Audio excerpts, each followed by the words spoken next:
So the new album, Through Storms Ahead, first of all, the title, it seems quite catastrophic. Do you mean like storms in your private life or storms more as a band?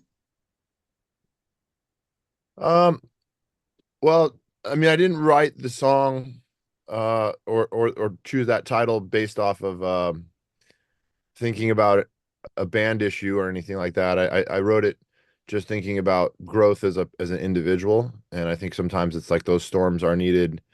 There's this old theme throughout As I Dying, going back 20 years with our album Shadows of Security, like a song like Through Struggle, right? And it's that concept that it's through those difficult times that we grow. And I think that that theme is lifelong, and it still is still true today.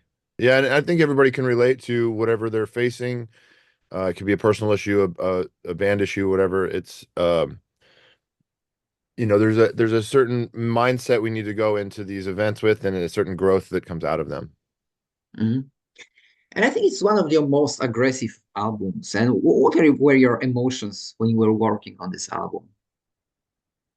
Well, in the past, I've been a little bit thematic with vocals, lyrics in particular, that I've had a lot of crossover between songs. And on this album, I try to write each song individually, and so I think that helped.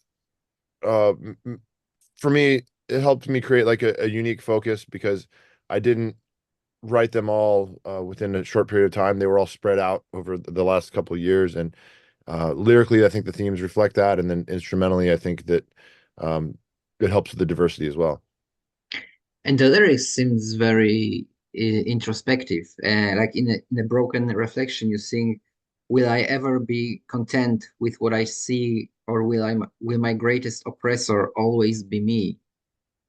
That's a quite a heavy critics towards yourself, right?